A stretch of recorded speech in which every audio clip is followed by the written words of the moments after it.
नमस्कार दोस्तों। तो जो आज का हमारा चैप्टर है वो है आपके उपसय संयोजन यौगिक का पार्ट 3 कोऑर्डिनेशन कंपाउंड के पहले के दो पार्ट हम पढ़ चुके हैं। उसमें हम बहुत सारे सिद्धांत पढ़ चुके हैं, उनकी नेमिंग किस प्रकार से की जाती है, किस प्रकार से उनको नाम दिया जाता है, किस प्रकार से आप इनके नाम लिखते हैं, कैसे उनमें समावयवता होती है, बहुत सारी चीजें हम इसमें पहले पढ़ चुके हैं। आप चाहे जेईई मेन की तैयारी कर रहे हो, नीट एग्जाम की तैयारी कर रहे हो, या फिर आपका बोर्ड एग्जाम हो रहा, आपको ये वाला चैप्टर कोऑर्डिनेशन कंपाउंड पूरा की पूरा पढ़ना है with NCERT line to line, तो आप एकदम सही जगह पर आए हैं। इस वीडियो के खत्म होने तक हम इस चैप्टर को पूरा लाइन टू लाइन खत्म कर देंगे और उम्मीद है आप इस पूरे के पूरे चैप्टर को याद कर पाएंगे, ऐसा मैं आपसे उम्मीद करता हूँ। और हम इस वीडियो के अंत तक ऐसा करके दिखाएंगे। तो चलिए स्टार्ट करते हैं।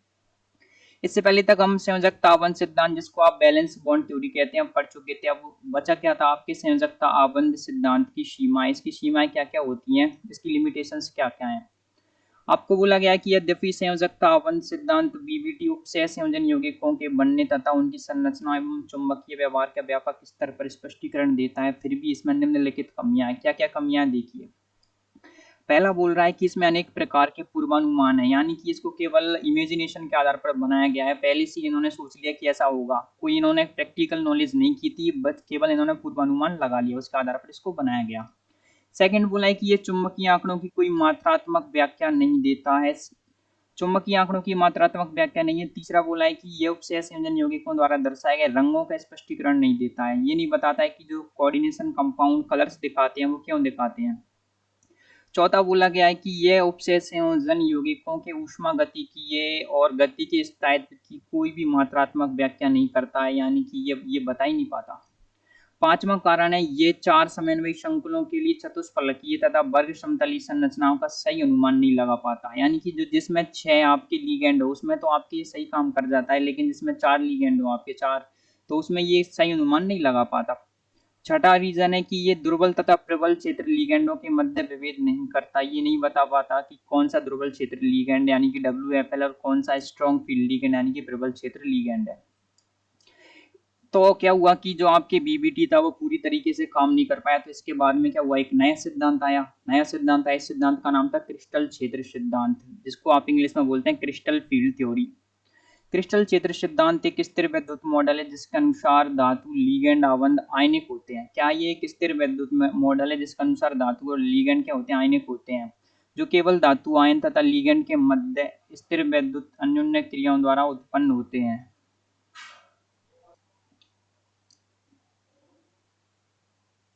तो यहाँ पर क्या बोला गया था कि जो क्रिस्टल क्षेत्र सिद्धांत बोलता है कि ये एक स्थिर वैद्युत मॉडल है और धातु और लीगेंड आबंध क्या होते हैं, आयनिक होते हैं, जो केवल धातु आयन तथा लिगेंड के मध्य स्थिर वैद्युतीय अन्योन्य क्रियाओं के द्वारा उत्पन्न होते हैं। ऋणावेशित लिगेंडों को एक बिंदु आवेश के रूप में एवं उदासीन लिगेंडों को द्विध्रुव के रूप में माना जाता है।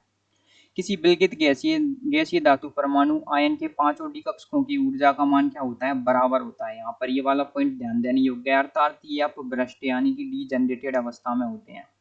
जब पांचों की ऊर्जा बराबर हो तो उस टाइम को बोला जाता है कि अपभ्रष्ट होते हैं, डीजनरेटेड अवस्था में होते हैं। ये अपभ्रष्ट अवस्था तब तक बनी रहती है जब तक धातु परमाणु आयन के चारों चारों ओर ऋणावेशों का एक गोलीय सममिति क्षेत्र रहता है।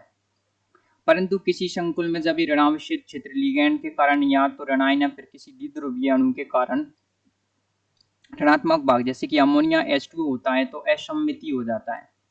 क्या कहना चाह रहे हैं, देखिए यहाँ पर आप देखेंगे ये बोलना चाह रहे हैं कि जो आपके धातु धातु आयन होते हैं वो क्या होते हैं, आपके कुछ इस प्रकार के होते हैं जिसको आप बोलेंगे अपभ्रष्ट कक्षक। जब आप कुछ इस प्रकार से लेकर के आते हैं तो क्या हो जाता है, ये डीजनरेटेड हो जाते हैं। डीजनरेटेड होने की वजह से क्या होता है, कुछ इस प्रकार से ये डीजनरेटेड हो जाते हैं, आपको यहाँ पर ऐसा कहा गया है। और डी कक्षकों की समभ्रंश अवस्था डीजनरेसी समाप्त हो जाती है। इसके परिणाम स्वरूप डी कक्षकों का विपाटन हो जाता है। यह विपाटन स्प्लिटिंग क्रिस्टल क्षेत्र की प्रकृति पर निर्भर करता है। हम यहाँ विभिन्न क्रिस्टल क्षेत्रों में विपाटन को स्पष्ट करेंगे। तो विपाटन कैसे होता है आप समझेंगे, देखिए। सबसे पहले धातु के जो पांचों की पांचों डी कक्षक होते हैं वो कुछ इस प्रकार से होते हैं, आप यहाँ पर देखेंगे dx² dy² dx² y² dz² और dxy dxz और dyz, यानी कि 3 तो ये हो जाते हैं निरक्षीय कक्षक और 2 हो जाते हैं आपके अक्षीय कक्षक। तो क्या होता है, ये समान रहते हैं, 1 2 3 4 5 5 कैसे रहते हैं, समान अवस्था में। और ये कैसे रहते हैं, गोलीय क्रिस्टल क्षेत्र में डी कक्षकों की औसत ऊर्जा कुछ इस प्रकार की रहती है। जब इसके चारों तरफ क्या होते हैं, लीगेंड आते हैं, लीगेंड आने स्टार्ट कर देते हैं कुछ इस प्रकार से, तो क्या होती है, इसकी जो ऊर्जा होती है वो बढ़ जाती है, d x square y square और डी जेड स्क्वायर कुछ इस प्रकार से बढ़ जाता है। और आपके d x y, d x z और डी वाई जेड, तो यहाँ पर ध्यान देंगे आप, यहाँ पर ध्यान देने योग्य बात है कि ये वाले जो कक्षक हैं, ये दोनों कक्षक d x square y square और ये आपके डी जेड स्क्वायर दो कक्षक हैं, जब कुछ इस प्रकार से ये बढ़ जाता है तो अष्टफलकीय क्रिस्टल क्षेत्र में डी कक्षकों का विपाटन कुछ इस प्रकार से होता है। इसको बोला जाता है आपके 3/5 डेल्टा ओ 3/5 डेल्टा, इसको बोला जाता है 2/5 डेल्टा ओ। ये क्या होता है, आपकी एनर्जी का डिफरेंस होता है जो बैरोमीटर में होता है। डेल्टा ओ क्या होता है, यहाँ पर एनर्जी जो आपके अष्ट जो क्रिस्टल क्षेत्र विपाटन ऊर्जा उसको कहा जाता है। तो आप देखेंगे क्या बोला जा रहा है, अष्टफलकीय उपसय संयोजन समूह में क्रिस्टल क्षेत्र विपाटन। एक अष्टफलकीय उपसय संयोजन सत्ता, अष्टफलकीय क्या होता है, जिसमें आपके 6 लिगेंड्स होते हैं, वो होता है आपके अष्टफलकीय। एक अष्टफलकीय उपसय संयोजन सत्ता जिसमें धातु परमाणु आयन 6 लिगेंडों द्वारा घिरा रहता है, में धातु के डी कक्षकों के इलेक्ट्रॉनों तथा लिगेंडों के इलेक्ट्रॉनों या ऋणावेश के मध्य प्रतिकर्षण होता है। जब धातु का डी कक्षक लिगेंड से दूर न होकर सीधा निर्दिष्ट होता है तो प्रतिकर्षण अधिक होता है। इस प्रकार d x square y square तथा डी जेड स्क्वायर कक्षक जो लिगेंड की दिशा वाले अक्षों पर अधिक प्रतिकर्षण अनुभव करते हैं तथा उनकी ऊर्जा में वृद्धि हो जाती है, एवं d x y, d y z और डी एक्स जेड कक्षक जो अक्षों के मध्य निर्दिष्ट होते हैं की ऊर्जा गोलीय क्रिस्टल क्षेत्र की औसत ऊर्जा की तुलना में घट जाती है। इस प्रकार अष्टफलकीय संकुल में लिगेंड इलेक्ट्रॉन धातु इलेक्ट्रॉन प्रतिकर्षणों के कारण डी कक्षकों की अपभ्रष्टता डिजेनरेसी हट जाती है तथा 3 निम्न ऊर्जा वाले T2G कक्षकों तथा 2 उच्च ऊर्जा वाले कक्षकों यानी कि EG कक्षकों के 2 समुच्चय बनते हैं। इस प्रकार समान ऊर्जा वाले कक्षकों का लिगेंडों की निश्चित ज्यामिति में उपस्थिति से 2 समुच्चय विपाटन क्रिस्टल क्षेत्र विपाटन क्रिस्टल फील्ड स्प्लिटिंग कहलाता है तथा समुच्चय की ऊर्जा के अंतर को डेल्टा ओ, यहाँ पर ओ अधोलिखित अष्टफलक का मतलब ऑक्टाहाइड्रल के लिए से दर्शाते हैं। इस प्रकार 2 EG कक्षकों की ऊर्जा 3/5 डेल्टा ओ के बराबर वृद्धि होती है तथा 3 T2G कक्षकों की ऊर्जा 2/5 डेल्टा ओ के बराबर में कमी आती है। तो आप इसको यहाँ पर देखेंगे कुछ इस प्रकार से हमारे पास 5 डी कक्षक रहते हैं। 5 डी कक्षक कुछ इस प्रकार से रहते हैं, आप देखेंगे 1 2 3 4 और 5। ये होता है आपके d x square y square, d z square या जाएगा आपके d x y d y z, ये x y d y z और ये डी जेड एक्स, यह जाएगा आपके एक्स स्क्वायर वाई स्क्वायर और ये डी जेड स्क्वायर। जब कोई भी लिगेंड नहीं होता है तो क्या होते हैं, सममितीय अवस्था में। जब इसके चारों तरफ लिगेंड आने स्टार्ट होते हैं तो क्या होता है, ये दोनों बढ़ जाते हैं, कुछ इस प्रकार से बढ़ जाते हैं। आप यहाँ पर देखेंगे कैसे बढ़ते हैं। तो बढ़ते समय क्या होता है, देखिए इसके जो दो कक्षक होते हैं 5 होते हैं कुछ इस प्रकार से, यहाँ पर 5 की 5 हैं तो 5 में से क्या हो जाएगा, 2 कक्षक पहुंच जाएंगे इसके ऊपर, 2 और 3 पहुंच जाएंगे नीचे। इनकी ऊर्जा जाती है आपके 3/5 डेल्टा ओ। डेल्टा ओ क्या है, आपके ऑक्टाइडल की एनर्जी, और इनकी ऊर्जा हो जाती है 2/5 डेल्टा ओ। इनको बोला जाता है आपके EG कक्षक और इनको बोला जाता है आपके T2G कक्षक, कुछ इस प्रकार से कहा जाता है।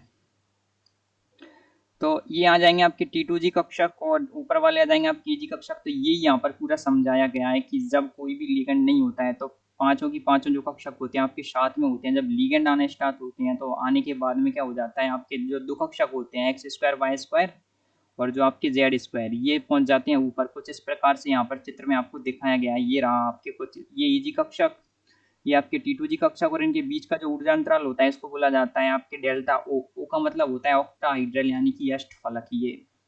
यहाँ पर यही समझाया गया है पूरे की पूरे पैराग्राफ में। उम्मीद आप समझ पाए होंगे कि अष्टफलकीय उपसय संयोजन समूह में क्रिस्टल क्षेत्र विपाटन किस प्रकार से होता है।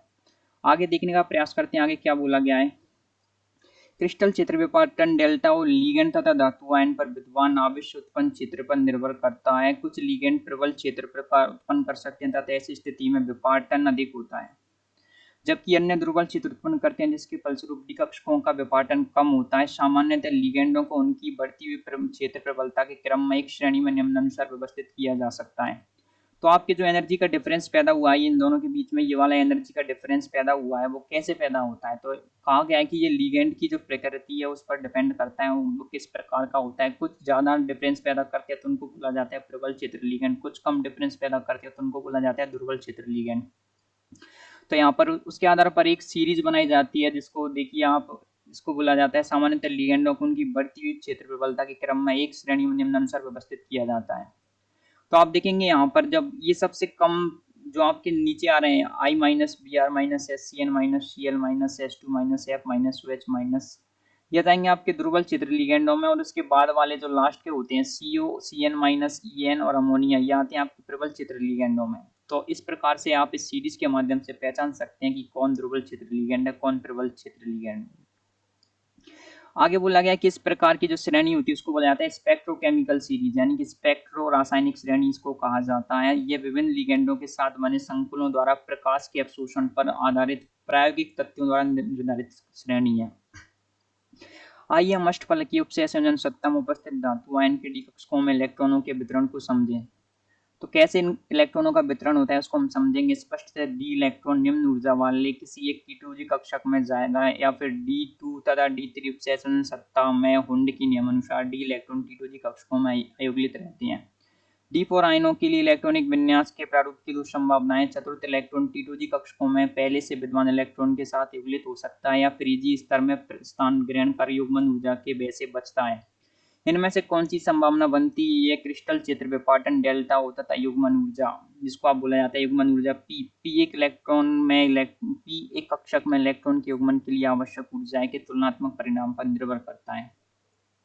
निम्नलिखित के दो विकल्प आपको बोला गया है कि यदि डेल्टा ओ पी हो तो चौथा इलेक्ट्रॉन किसी एक Eg कक्षक में जाएगा तथा अभिविन्यास T2-3 Eg1 प्राप्त होगा, जिनके लिए लिगेंड जिनके लिए डेल्टा ओ लेस देन पी होता है दुर्बल क्षेत्र लिगेंड कहलाते हैं और ये उच्च चक्रण संकुल बनाते हैं। ये क्या बनाते हैं? हाई स्पिन संकुल बनाते हैं। यदि डेल्टा ओ क्या ओ पी से ज्यादा हो तो यह ऊर्जा की दृष्टि से अधिक अनुकूल होगा। अतः चौथा इलेक्ट्रॉन किसी एक T2G कक्षक में जाएगा जिससे इलेक्ट्रॉन T2G4 Eg0 प्राप्त होगा। लिगेंड इस प्रकार का प्रभाव उत्पन्न करते हैं प्रबल क्षेत्र लिगेंड स्ट्रॉन्ग फील्ड लिगेंड्स कहलाते हैं तथा ये निम्न प्रचक्रण संकुल बनाते हैं। गणनाएं दर्शाती हैं कि D4 से D7 वाली उपसहसंयोजन सत्ता दुर्बल क्षेत्र संकुलों की अपेक्षा प्रबल क्षेत्र में अधिक स्थायी होते हैं। क्या बोला जा रहा है यहाँ पर? चलिए समझते हैं। आपको बोला जा रहा है कि आपके जो डी इलेक्ट्रॉन है उसमें क्या होता है, आपके देखिए तीन कक्षक होते हैं नीचे, दो कक्षक होते हैं ऊपर। तो आपको बोला गया है कि जब आपका विन्यास क्या हो D4 हो, मान लीजिए D4 हो तो तीन इलेक्ट्रॉन तो आ जाएंगे आपके नीचे, 1 2 3। अब बोल रहे हैं कि चौथा इलेक्ट्रॉन यहाँ जाए या फिर यहाँ पर आए, कहाँ पर भरा जाए। तो ये आपके पता किया जाता है आपके पी के आधार पर। पी को बोला जाता है युग्मन ऊर्जा, पी और डेल्टा ओ। यदि आपके जो डेल्टा ओ क्या हो पी से कम हो तो इलेक्ट्रॉन का युग्मन नहीं हो पाएगा। नहीं होने की उपस्थिति में क्या हो जाएगा, जो आपकी चौथा इलेक्ट्रॉन है वो कहाँ पर पहुंच जाएगा, जो चौथा इलेक्ट्रॉन है वो पहुंच जाएगा आपके ऊपर। तो इस स्थिति में जो इलेक्ट्रॉनिक विन्यास हो जाएगा ये आता है आपके T2G और ये होता है आपके Eg। तो इलेक्ट्रॉनिक विन्यास हो जाएगा आपके T2G3 और Eg1, ऐसा बोला गया, ये यहाँ पर बोला गया। देखिए ये रहा, तो इलेक्ट्रॉनिक विन्यास हो जाएगा यहाँ पर आपके T2G3 और Eg1। और जो लिगेंड होगा वो कैसा होगा, आपके ध्रुवल क्षेत्र लिगेंड, ध्रुवल क्षेत्र लिगेंड होगा। और जो आपके लिगेंड बनेगा यहाँ से जो क्या बनेगा उसको बोला जाएगा उच्च चक्रण संकुल। उच्च चक्रण संकुल क्या हुआ, क्योंकि जो उच्च कक्षक वाले उस पर गया है। आगे बोला है कि यदि आपकी जो डेल्टा ओ है, डेल्टा ओ आपके ज्यादा हो किससे, पी से, तो फिर क्या हो जाएगा, आपके इलेक्ट्रॉन का युग्मन हो जाएगा यहाँ पर ये। तो फिर यहाँ पर क्या होगा, देखिए आपके जो तीन आपके जो डी कक्षक हैं आपके उनमें इलेक्ट्रॉन कुछ इस प्रकार से आ जाएंगे। तो पहला इलेक्ट्रॉन भी यहीं पर, दूसरा भी यहीं पर, तीसरा भी यहीं पर, तो चौथा जो यहाँ जा रहा था वो वापस से यहाँ पर आ जाएगा। जो विन्यास हो जाएगा वो आ जाएगा आपके T2G4 और Eg0, यहाँ पर यही बोला गया है। और इस प्रकार के जो लिगेंड उनको बोला जाता है प्रबल क्षेत्र लिगेंड। तो पूरे के पूरे पैराग्राफ में क्या समझाया गया आप समझ गए होंगे। आगे बोला गया है आपको, देखिए आगे क्या बोला गया, चलिए पढ़ते हैं कि चतुष्फलकीय उपसहसंयोजन समूहों में क्रिस्टल क्षेत्र विपाटन। अष्टफलकीय के लिए तो हमने पढ़ लिया, अब हम पढ़ेंगे चतुष्फलकीय में। चतुष्फलकीय सहसंयोजन सत्ता के विरचन में डी कक्षकों का विपाटन अष्टफलकीय से उल्टा है। अष्टफलकीय से उल्टा कैसे है देखिए, तथा कम होता है समान धातु समान लिगेंड समान धातु लिगेंड दूरी के लिए दिखाया जा सकता है कि डेल्टा T4/9 डेल्टा हो। अतः कक्षकों की विपाटन ऊर्जा इतनी अधिक नहीं होती है जो इलेक्ट्रॉनों के युग्मन के लिए बाध्य करे, इसलिए निम्न प्रचक्रण संकुल विन्यास बिरले ही देखा जाता है। तो यहाँ पर आप दो चीजें देख पाएंगे, डेल्टा टी क्या है और डेल्टा ओ क्या है। देखिए डेल्टा टी है यहाँ पर, डेल्टा टी यानी कि टेट्राहाइड्रल यानी कि होता है चतुष्फलक के लिए ऊर्जा का विपाटन, और डेल्टा ओ होता है ऑक्टाहाइड्रल यानी कि होता है अष्टफलक के लिए ऊर्जा का विपाटन। तो आपको बोला गया है कि जो चतुष्फलक के लिए ऊर्जा का विपाटन है वो ऑक्टाहाइड्रल की अपेक्षा कम रहता है। कितना रहता है? 4/9 डेल्टा ओ। तो निम्न पृथक्करण संकुल यहाँ पर विन्यास प्रलेय देखा जाता है। तो आप देखेंगे मुक्त आयन के डी कक्षक कुछ इस प्रकार के होते हैं। गोलाकार क्रिस्टल क्षेत्र में डी कक्षकों की औसत ऊर्जा जब 5 सभी लोग समान होंगे। फिर उसके बाद क्या होता है, आपने वहां पर देखा था कि dx स्क्वायर वाई स्क्वायर और dz स्क्वायर कहाँ गए थे आपके? कुछ इस प्रकार से थे। ये गए थे आपके ऊपर की ओर, लेकिन इसमें जाते हैं ये नीचे। नीचे आए आप यहाँ पर नीचे आए और इनकी जो ऊर्जा होती है वो होती है आपके 3/5 डेल्टा ओ। और जो कक्षक पहले ऊपर जा रहे थे आपके d x z d y z, ये कहाँ जा रहे थे? आपके नीचे। नीचे की जगह अब आ गए हैं ये ऊपर। तो ये बदल गए हैं। आप इस पूरे के पूरे चित्र को इस वाले चित्र से तुलना करें। देखिए 3/5 डेल्टा वो एनर्जी थी और 2/5 इसकी थी। तो एनर्जी तो आप देखेंगे, देखिए उसकी जो एनर्जी थी 3/5 डेल्टा वो नीचे आ गई है और वो वाली ऊपर आ गई है। तो यानी कि जो पूरा की पूरा अष्टफलकीय वाली जो आपके चित्र है उसको आप उल्टा कर देंगे तो चतुष्फलकीय वाला चित्र आपको प्राप्त हो जाएगा। यहाँ पर यही कहने का पूरा की पूरा प्रयास किया गया है। आगे बोला गया है उपसेय संयोजन यौगिकों में रंग। उपसेय संयोजन यौगिक रंग दिखाते हैं, क्यों दिखाते हैं, इसके बारे में हम इसमें पढ़ेंगे। बोला गया है कि इस शिक्षक से पहले हमने पढ़ा है कि संक्रमण धातुओं में संकुल।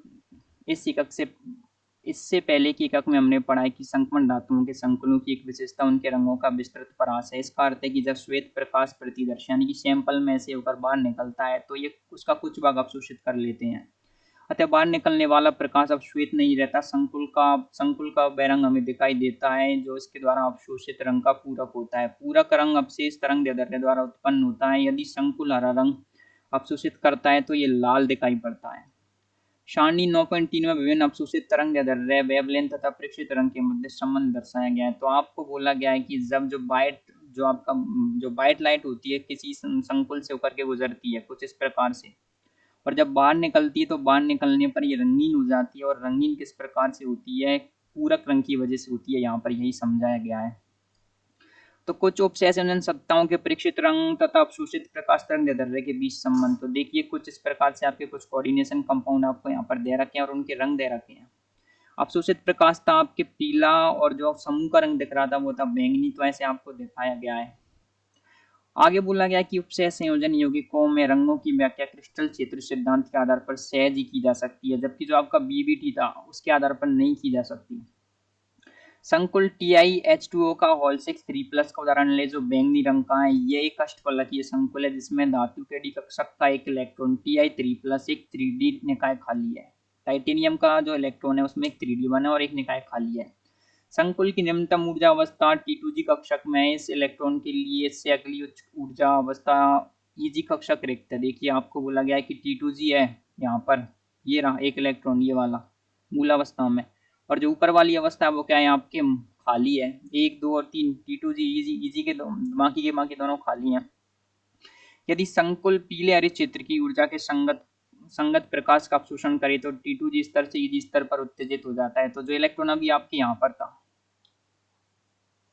ये इलेक्ट्रॉन अभी आपके यहाँ पर था, यहाँ से कहाँ पहुंच गया? ये यहाँ पर पहुंच गया। देखिए ये आ गया। और इसके फलस्वरूप संकुल हमें क्या बैंगनी दिखाई देता है। मूल अवस्था में ऐसा था, उत्तेजित अवस्था में ऐसा आ गया। जब इसको प्रकाश मिला H न्यू क्या है आपके प्रकाश मिलने पर जो ऊर्जा मिलने पर कुछ इस प्रकार से यहाँ पर पहुंच गया है। T2G से ये पहुंच गया आपके EG में। क्रिस्टल क्षेत्र सिद्धांत आपको ये समझा देगा। बीबीटी क्या था? बीबीटी में पूरा के पूरे जो 5 की 5 क्या थे आपके डी कक्षक की जगह दिखाए गए थे, उनको क्या बांटा नहीं गया था। तो उस आधार पर आप उसको व्याख्या नहीं कर सकते। लेकिन आपकी जो CFT है क्रिस्टल फील्ड थ्योरी उसने बांट दिया, 3 यहाँ पर हैं 2 यहाँ पर हैं। तो आपको बताया गया है कि ऊर्जा डिफरेंस की वजह से ऊपर जाएगा, ऊपर जाने की वजह से ये रंग दिखाएगा।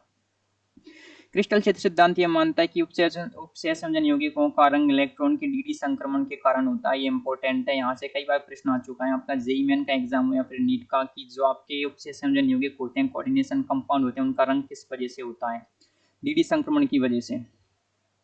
ये ध्यान देना महत्वपूर्ण है कि लिगेंड की अनुपस्थिति में क्रिस्टल क्षेत्र विपाटन नहीं होता है, पदार्थ रंगीन होता है। उदाहरण के तौर पर TiS2O का होल 6 Cl3 को गर्म करने पर अगर लिगेंड ही नहीं होगा तो क्या होगा? जो आपके समभ्रंश अवस्था है वो बनी की बनी रहेगी। जो आपके 5 की 5 डी कक्षक हैं वो सेम रहेंगे। जब लिगेंड आते हैं तो लिगेंड आने के बाद ही तो इनकी ऊर्जा का विपाटन होता है, तो दो आपके जो 2 कक्षक ऊपर पहुंच जाते हैं, आपके बाकी के 3 कक्षक नीचे रह जाते हैं। जब लिगेंड नहीं आएंगे तो ऐसा नहीं होगा, तो उन्हें रंग ही नहीं दिखाएंगे। तो आप TiS2 इस वाले कंपाउंड को जब आप गर्म करेंगे तो गर्म करने पर इसमें से जल निकल जाने के कारण ये रंगीन हो जाता है। इसी प्रकार से अजलीय कॉपर सल्फेट श्वेत होता है, परंतु कॉपर सल्फेट .5s2 नीले रंग का होता है। आगे बोला है कि संकुल के रंग पर लिगेंड के प्रभाव को NiS2O का OL6 के उदाहरण द्वारा दर्शाया जा सकता है, जो कि निकल सेकंड क्लोराइड को जल में विलय करने पर बनता है। यदि इसमें धीरे धीरे द्वितंत्र लिगेंड एथेन 1,2 डाइएमीन का आणविक अनुपात, देखिए सबसे पहले EN और NI का जो अनुपात है 1:1, फिर 2:1, फिर 3:1 में मिलाया जाए तो निम्नलिखित अभिक्रियाएं तथा उनसे संबंधित रंग परिवर्तन होता है। इस श्रृंखला को 9.11 में दर्शाया गया है। देखिए आपके पास में संकुल है आपके NiS2 का OL6 2+, इसमें आपने EN मिलाया, जिससे क्या हुआ, इसका जो सबसे पहले रंग आया था वो आया था हल्का नीला, और इस प्रकार का कंपाउंड आपके सामने बना। जब आप इसमें क्या करेंगे, उसका अनुपात बदल देंगे, तो अनुपात बदलने पर जो आपके EN है, पहले क्या था आपके 1 थे, अब ये 2 हो गए, इससे इसका जो रंग है वो भी बदल गया, नीले से हो गया आपके नीले से लाल लोहित। जब आप इसका अनुपात और बदल देंगे तो देखिए ये पूरा की पूरा बैंगनी हो जाएगा। तो आपको बोला गया है कि जब आप इसका अनुपात बदल देते हैं तो जो आपका रंग होता है, रंग भी आपके बदल जाता है। निकेल संकुलों के जलीय विलयन जिनमें एथेन 1,2 डाइएमीन लिगेंड बढ़ती अनुपात में है। देखिए कुछ इस प्रकार से इनके जो रंग है वो क्या बदल जाते हैं। यहाँ पर आपको इन फर्क नलियों में दिखाया गया इन टेस्ट ट्यूब्स के अंदर। कुछ रत्नों के रंग, तो दोस्तों यहाँ से जो आपका जेईई मेन 2020 था उसमें 2 प्रश्न आए थे इस वाले पैराग्राफ से, और कहाँ से आए थे मैं आपको बताऊंगा, तो इस वाले पैराग्राफ को बड़े ध्यान से पढ़ें। आपको बोला गया कि संक्रमण धातु आयन के डी कक्षकों के बीच इलेक्ट्रॉनों के संक्रमण से रंग का उत्पन्न होना हमारे दैनिक जीवन में अक्सर दिखाई पड़ता है। माणिक्य रूबी चित्र 9.12 के, ये है आपके रूबी, जिसको आप माणिक्य बोलते हैं, माणिक्य। उसमें लगभग 0.5 से 1% क्रोमियम प्लस 3 आयन D3 युक्त एल्यूमिनियम ऑक्साइड है, जिसमें एल्यूमिनियम के स्थान पर क्रोमियम प्लस 3 आयन कहीं कहीं बेतरतीब स्थित रहते हैं। इसी लाइन से प्रश्न आया था। इसमें जो क्रोमियम प्लस 3 आयन है वो कहाँ पर रहते हैं, इसमें कहा है कि कहीं कहीं पर बेतरतीब स्थित रहते हैं। उसमें एक ऑप्शन ऐसा था कि वो व्यवस्थित होते हैं या फिर व्यवस्थित नहीं रहते, कहीं कहीं होते हैं, उनकी जगह फिक्स होती है, कुछ उस प्रकार के उसमें अलग अलग ऑप्शन थे। तो इस वाली लाइन से प्रश्न आया था आपके कि रूबी में क्या होता है। हमने एल्यूमिना के जालक में समाविशिष्ट अष्टफलकीय क्रोमियम थर्ड संकुल के रूप में देख सकते हैं। इनके केंद्रों पर डिग्री संक्रमण के कारण माणिक्य में रंग उत्पन्न होता है। अगला प्रश्न आया था पन्ना से। यहाँ से आया था कि पन्ना, जिसको आप इंग्लिश में बोलते हैं एमराल्ड, चित्र 9.12 है, जो कुछ इस प्रकार का दिखता है, आप देख सकते हैं। इसमें क्रोमियम प्लस 3 आयन खनिज बेरिल का जो सूत्र है आपको यहाँ पर दे रखा है, में अष्टफलकीय स्थानों पर स्थित रहते हैं। उसमें क्या था, बेतरतीब कहीं कहीं, और इसमें कहाँ पर रहते हैं, अष्टफलकीय स्थानों पर व्यवस्थित रहते हैं। माणिक्य का पीला, लाल तथा नीला अवशोषण बैंड उच्चतर तरंगदैर्ध्य की ओर विस्थापित हो जाता है। इसके कारण पन्नी से हरे रंग के क्षेत्र वाला प्रकाश प्रसारित होता है। तो जेईई मेन 20 में यहाँ से मतलब एक इस वाले स्टेटमेंट से और एक इस वाले स्टेटमेंट से प्रश्न आए थे, तो आप इसको ध्यान रखेंगे। आगे बोला गया, देखिए इन बातों को आपको याद रख लेना चाहिए। जो आजकल एनसीईआरटी बेस्ड जो लाइंस हैं, वहां से आपके नीट का एग्जाम हो, जेईई का एग्जाम हो, बहुत ज्यादा प्रश्न पूछे जाते हैं। डिक टू डिक एनसीईआरटी की लाइन उठा दी जाती है। आपको बोला है माणिक्य ये रत्न मोगोक म्यांमार से प्राप्त होता है, और क्या संगमरमर में पाया गया था। पन्ना ये रत्न कोलंबिया के म्यूजियम में पाया गया था। तो इनको सबसे पहले कहाँ पाए गए थे, आप एक बार पढ़ लें, इसको याद कर लें, क्या पता आप पूछ ले इस बार, पहले यहाँ से प्रश्न आ चुका है। अब जो देखिए कोई भी सिद्धांत, तो आपके पहले बीबीटी आया था, बीबीटी की सीमाएं थी, उसके बाद सीएफटी आया, तो सीएफटी की भी कुछ सीमाएं हैं। तो क्रिस्टल चित्र सिद्धांत की सीमाएं हम पढ़ेंगे। क्रिस्टल चित्र मॉडल के द्वारा उपसय संयोजन यौगिकों के बनने, उनकी संरचना, देखिए उनके बनने, उनकी संरचना, रंग तथा चुंबकीय गुणों को काफी हद तक सफलतापूर्वक समझाया जा सकता है। तो ये क्या है, इसके लाभ है। परंतु इन अवधारणाओं से कि लिगेंड बिंदु आवेश से ऐसा प्रतीत होता है कि ऋणायन लिगेंड द्वारा डी कक्षकों का विपाटन सर्वाधिक होना चाहिए। जी हाँ, क्योंकि ऋणायन का आकार तो बहुत बड़ा रहता है, जबकि ऋणायन लिगेंड वास्तव में स्पेक्ट्रो रासायनिक श्रेणी के निचले सिरे पर आते हैं। हम पहले भी पढ़ चुके हैं कि जो स्पेक्ट्रोकेमिकल सीरीज में ऋणायन तो सबसे नीचे आ रहे थे, वो तो ध्रुवल चित्र लिगेंड थे। इसके अतिरिक्त ये सिद्धांत लिगेंड तथा केंद्रीय परमाणु के मध्य आवंत की सहसंयोजक प्रवृत्ति का संज्ञान नहीं लेता। ये तो ये बताता है कि वो क्या होता है, उनके मध्य स्थिर विद्युत आकर्षण बल होते हैं, और रियल में क्या होता है, सहसंयोजक होते हैं।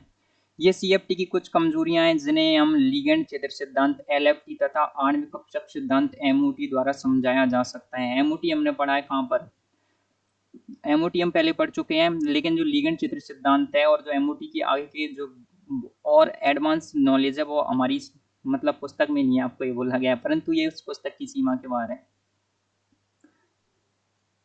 अब आगे बोला है आपको, जो हमारा अगला टॉपिक है धातु कार्बोनिलों में आबंधन। तो कार्बोनिल क्या होते हैं? जो आपके सीयू कंपाउंड होते हैं। धातु जब कार्बोनिल यौगिकों के साथ में कोई आबंध बनाती है तो उसको बोला जाता है धातु कार्बोनिल। सीओ कार्बन मोनोऑक्साइड इसको बोला जाता है कार्बोनिल। जब कोई भी मेटल सीओ के साथ में आबंध बनाए तो इसको बोला जाता है धातु कार्बोनिल।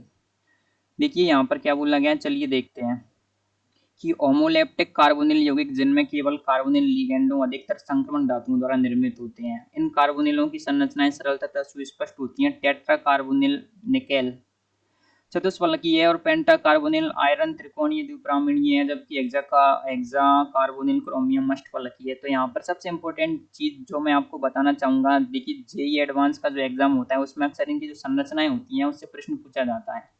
तो आप जो इनकी संरचनाएं आप उनको याद कर लें, एक बार इनको रीडिंग लगा लें किस प्रकार की होती हैं। जो जेई मेन का एग्जाम हो या फिर आपके जेई एडवांस का हो, और नीट में भी इनकी संरचनाएं अक्सर आती रही हैं। मुझे याद है शायद जो आपके जेई एडवांस 2018 था उसमें यहाँ से संरचना आई थी इसकी, ये दोनों वाली संरचना है। तो आप ध्यान रखेंगे इनकी संरचनाएं। और जेई मेन में शायद जेई मेन 21 में ये वाली संरचना आई थी आपकी NiCO4। आगे बोला है आपको कि डेका कार्बोनिल डाइमैंगनीज दो वर्ग प्रामाणिक MnCO5 इकाइयों से बना है जो MnMn आबंध से जुड़ी रहती है। ऑक्टा कार्बोनिल डाइकोबाल्ट में दो CO आबंधों में प्रत्येक के मध्य एक CO समूह सेतु के रूप में रहता है। सेतु यानी कि ब्रिज। ये वाली संरचना बहुत इंपॉर्टेंट है, आप ध्यान देंगे ये वाली CO2 CO8, क्योंकि यहाँ पर देखेंगे आप ये कोबाल्ट है और ये आपके कार्बन मोनोऑक्साइड है, ये CO देखेंगे आप, ये कुछ इस प्रकार से एक C बड़ा O छोटा, यहाँ पर C बड़ा और O भी बड़ा। ये कार्बन मोनोऑक्साइड है और ये आपके कोबाल्ट है। तो यहाँ पर आपके ये दो तो कोबाल्ट हैं और बाकी ये कार्बन मोनोऑक्साइड है। तो इनके बीच में आपके ये दो कार्बन मोनोऑक्साइड है ना, आप देखेंगे ये ब्रिज का काम करते हैं। जैसे कि नदी के रूप में नदी के ऊपर ब्रिज रहता है, उस प्रकार से इन दोनों को यहाँ पे ये जोड़ रहे हैं। तो इसकी संरचना ध्यान देंगे। Mn2CO10 की संरचना एकदम सिंपल है। मैंगनीज मैंगनीज सिंगल और सभी के साथ में आपके 1 2 3 4 5 5 5 क्या जुड़ रहे हैं, आपके CO जुड़ रहे हैं। तो मैंगनीज और साथ में मैंगनीज और 1 2 3 4 5 1 2 3 4 5 और इन सभी जगह पर क्या लग रहे हैं आपके कार्बन मोनोऑक्साइड। इसको याद कर लेंगे। CrCO6 की संरचना अष्टफलकीय है, आप इसको देख सकेंगे। FeCO5 की संरचना त्रिकोणीय द्विप्रामीणीय और NiCO4 की संरचना चतुष्फलकीय है। तो इनकी संरचनाओं को आप याद कर लेंगे। तो अब इसका जो आबंधन है उसको बताया गया किस प्रकार से होता है। सक्रियशीलता आबंधन जिसको आप बोलते हैं। धातु कार्बोनिलों में धातु कार्बन आबंध में सिग्मा तथा पाई दोनों के गुण पाए जाते हैं। This is the very important point of this paragraph. आपको बोला गया कि धातु कार्बोनिल के धातु कार्बन आबंध में सिग्मा तथा पाई दोनों के गुण पाए जाते हैं। ये होता है मेटल और ये कार्बन। मेटल कार्बन सिग्मा आबंध कार्बोनिल समूह के कार्बन पर उपस्थित इलेक्ट्रॉन युगल को धातु के रिक्त कक्षक में दान करने से बनता है। तो देखिए ये आपकी ये रही आपके मेटल, मेटल यानी कि धातु, और ये रहा आपके कार्बन। तो क्या रहता है, मेटल कार्बन सिग्मा आबंध कार्बोनिल समूह के कार्बन पर उपस्थित इलेक्ट्रॉन युगल को धातु के रिक्त कक्षक में दान करने से बनता है। तो ये कार्बोनिल समूह ये रहा आपके। तो कार्बोनिल समूह ने क्या किया, कार्बोनिल समूह के पास में क्या था आपके एक रिक्त इलेक्ट्रॉन था। कार्बोनिल समूह के पास में जो रिक्त इलेक्ट्रॉन है उसने क्या किया, उसको ये वाला इलेक्ट्रॉन इसने यहाँ पर ट्रांसफर कर दिया। क्या किया इसने, ये वाला इलेक्ट्रॉन यहाँ पर आपके ट्रांसफर कर दिया है। कुछ इस प्रकार से आपके ये वाला इलेक्ट्रॉन इसने यहाँ पर ट्रांसफर कर दिया। तो इससे क्या बन गया, आपके सिग्मा बंध बन गया।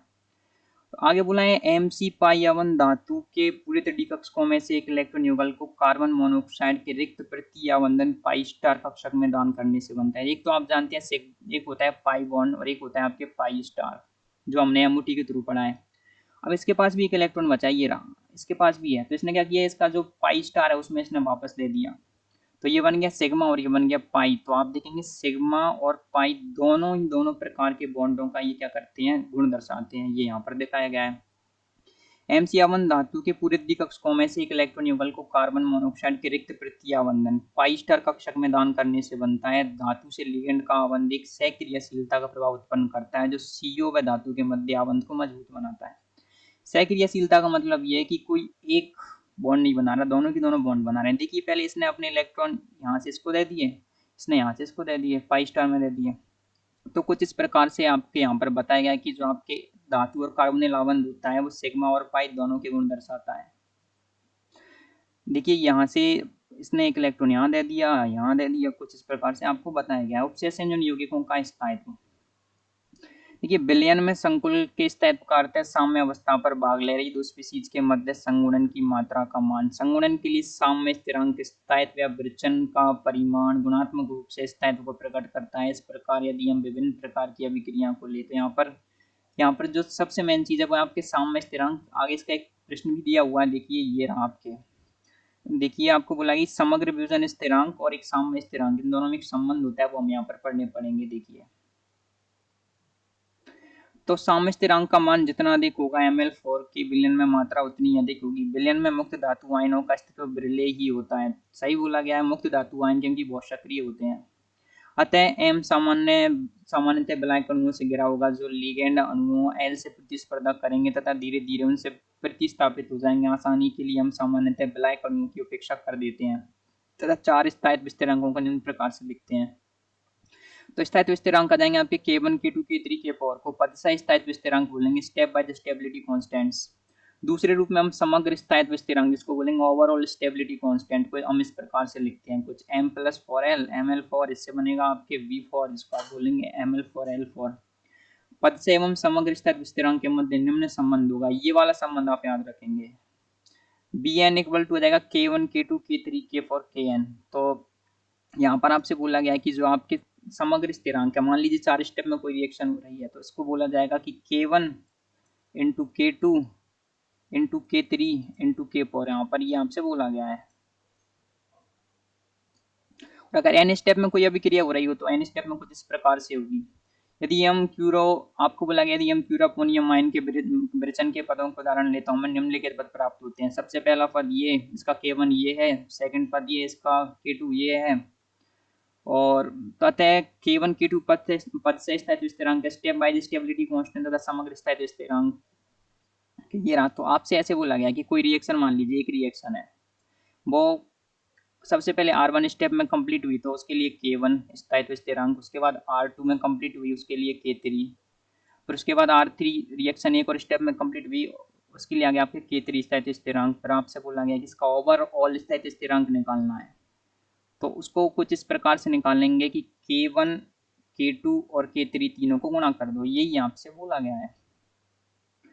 कॉपर में 4 अमीन समूह का जुड़ना अधिकतर विचलन स्थिरांक किस पैटर्न को दर्शाता है? इनमें क्रमिक स्थायित्व स्थिरांकों के मान घटते हैं। इस उदाहरण में 4 स्थिरांकों के मान ये रहे कुछ इस प्रकार के हैं।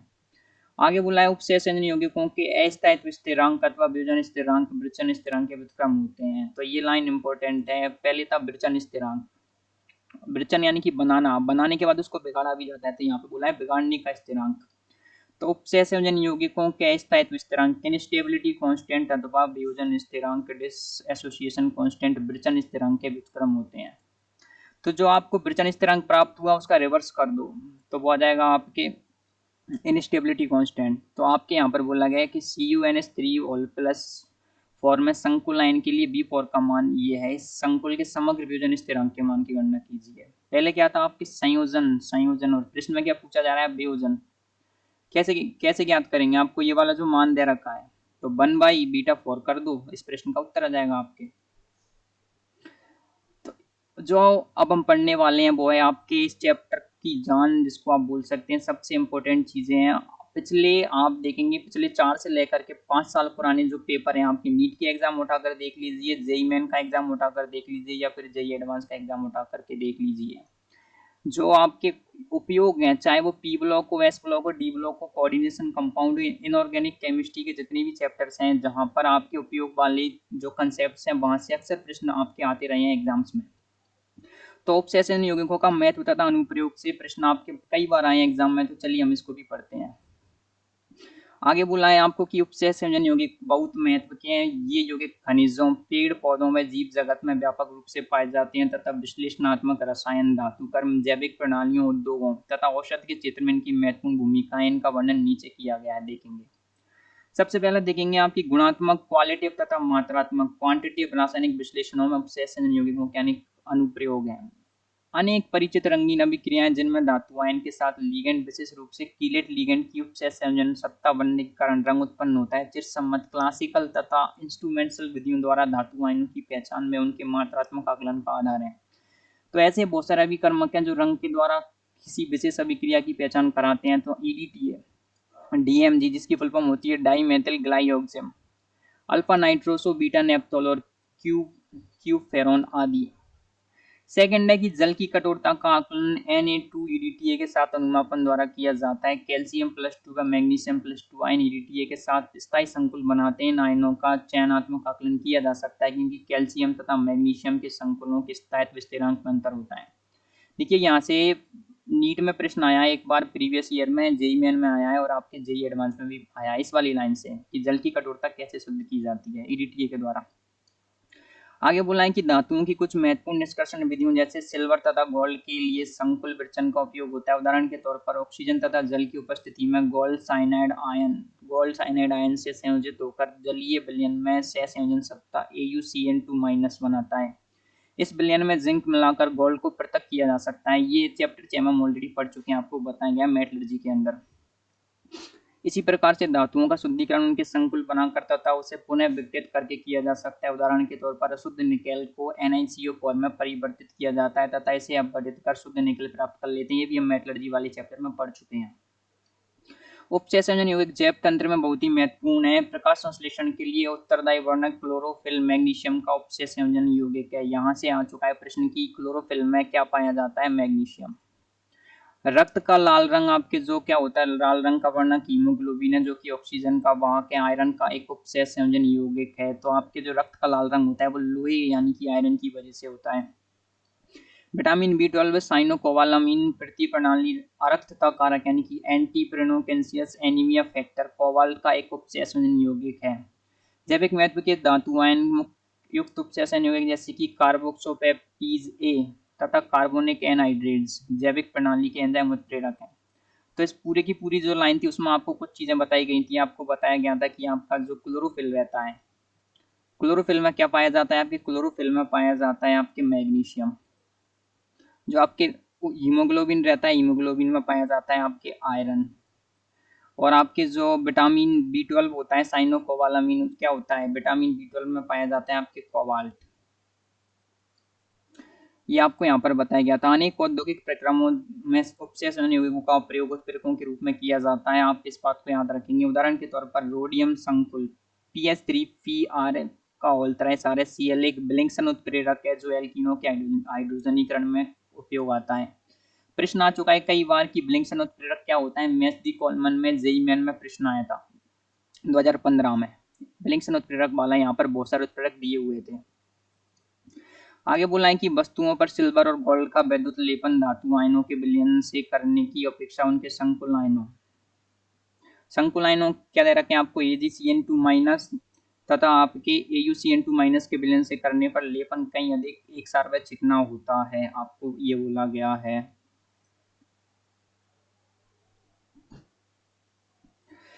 आगे बोला है आपको कि वस्तुओं पर सिल्वर और गोल्ड का वैद्युत लेपन धातु आयनों के विलयन से करने की अपेक्षा उनके संकुल आयनों AgCN2- तथा AuCN2- के विलयन से करने पर लेपन कहीं अधिक एकसार व चिकना होता है। नेक्स्ट है आपके कि श्याम श्वेत फोटोग्राफी यानी कि ब्लैक एंड व्हाइट फोटोग्राफी में विकसित की हुई फिल्म का स्थायीकरण फिक्सेशन हाइपोविलयन से धोकर किया जाता है। जो अनपघटित AgBr से संकुल आयन AgS2O32- बनाकर जल में घोल लेता है। देखिए पुराने जमाने में जो आपके ब्लैक एंड व्हाइट फोटोग्राफी होती थी उसमें रील काम आती थी। जो रील बनाई जाती थी वो रील बनाने की विधि आपकी यहाँ पर दी हुई है, आप इसको याद कर लेंगे। यहाँ से कई बार प्रश्न आ चुके हैं जेईई मेन में, नीट में और एडवांस में भी आया था एक बार। आगे है कि औषध रसायन में कीलेट चिकित्सा के उपयोग में अभी रुचि बढ़ रही है। इसका एक उदाहरण है पौधे जीव जंतु निकायों में विषैले अनुपात में विद्यमान धातुओं के द्वारा उत्पन्न समस्याओं का उपचार। मान लीजिए आपके शरीर में कोई विष चला गया, विषैली धातु को निकालने के लिए क्या किया जाता है? आपके शरीर में कोई लिगेंड डाल दिया जाता है। उस लिगेंड से क्या होता है? उस धातु के साथ में क्या कर लेता है? वो बॉन्ड बना लेता है, उपसंयोजक बॉन्ड बना लेता है और उसको अलग कर लेते हैं। फिर इस प्रकार कॉपर तथा आयरन की अधिकता को आप याद रखेंगे ये वाली लाइन, कॉपर और आयरन की अधिकता को डी पेनिसिलमिन तथा डी फेरियोक्सिम बी लिगेंडों के साथ उपसहसंयोजन यौगिकों बनाकर दूर किया जाता है। ईडीटीए को लेड की विषाक्तता के उपचार में प्रयुक्त किया जाता है। प्लेटिनम के कुछ से उपसहसंयोजन यौगिक ट्यूमर की वृद्धि को प्रभावी रूप से रोकते हैं। उदाहरण के तौर पर समकक्ष प्लेटिन तथा संबंधित यौगिक। तो यहाँ से प्रश्न आया था नीट में, एक बार पूछा गया था कि कैंसर को रोकने के लिए कौन सी धातु है वो काम में ली जाती है, प्लेटिनम, क्योंकि ट्यूमर कहाँ पर बनता है, कैंसर में बनता है। और एक बार आया था आपके कि जो आपके कॉपर की अधिकता है, जब आपके आयरन और कॉपर की अधिकता हो जाती है शरीर में, तो कौन सी धातु यानी कि कौन से जो आपके डी पेनिसिलमिन और डी पेरिऑक्सिम लिगेंड को बना करके उसको दूर किया जाता है, आपको ये बताया गया था। तो इस प्रकार से जो हमारा पूरा की पूरा चैप्टर था कोऑर्डिनेशन कंपाउंड वो कंप्लीट हुआ। उम्मीद है आपको ये वाला चैप्टर समझ आया होगा। और यदि आपको कोई भी समस्या रहती है, किसी भी प्रकार का कोई डाउट आता है, तो नीचे कमेंट करके आप पूछ सकते हैं हमसे। और इसी प्रकार के और वीडियो यदि आप पाना चाहते हैं तो हमारे चैनल के साथ जुड़े रहें, चैनल को सब्सक्राइब करें। आगे और भी हम और बहुत सारे चैप्टर्स की इस प्रकार की वीडियोज लाते रहेंगे। तो धन्यवाद। Thank you for listening this lectures, for watching this lecture. Thank you very much.